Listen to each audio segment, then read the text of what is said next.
কাবার 4টা ডাইমেনশন আমার মুখস্থ, আল্লাহ আমাকে এখনো নেয়নি, ইনশাল্লাহ যাব। কিন্তু কাবা ঘরের হাইট ডাইমেনশন সব আমার মুখস্থ। কাবার এক সাইডের ডাইমেনশন হচ্ছে যেটা সামনে, যেটাকে হিজর ইসমাইল বলে, ওই ডাইমেনশনটা হচ্ছে 9.9 মিটার। তার ডান পাশে যেটা হিজর ইসমাইলের, সেটার মাপ হচ্ছে 12.04 মিটার। আর তার বাম পাশেটা হচ্ছে 11.68, আরেকটা হচ্ছে 10.18। যদি কাবাকে বর্গাকৃতি বলেন তাহলে কিন্তু কাবা শরীফের সমস্ত মাপগুলো যোগ করার পর কাটায় 114 হচ্ছে। শুধু কোরআনে না, এই ম্যাথমেটিক্যাল বিউটিটা আমাদের কাবা শরীফের মধ্যে আছে, মানুষের মধ্যে আছে। অবাক হবেন, কোরআনে নবী করিম সাল্লাল্লাহু আলাইহি সাল্লামের সময় যখন কোরআনটা নাজিল হয় তখন কোনো জবর জের ছিল না, এবং তখন ছিল 28টা অ্যালফাবেট।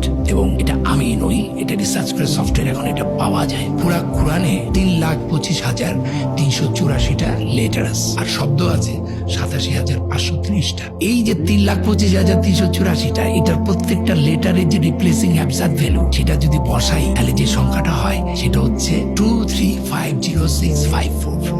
আর 6,236টা যে আয়াত আছে, প্রত্যেকটা আয়াতের আগে যে নাম্বার গুলো আছে, সেই নাম্বার গুলো যদি আপনি যোগ করেন, এই নাম্বারটা হয় 333,667।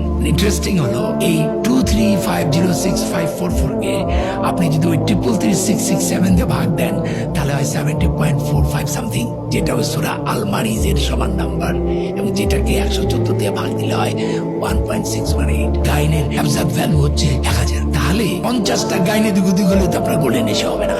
মানে পৃথিবীর এমন কোন বই আছে যে বই এমন ভাবে করা হয়েছে অক্ষরগুলো এদিক ওদিক করার কোনো সম্ভাবনা নাই, এটা কোনো মানুষের কাজ।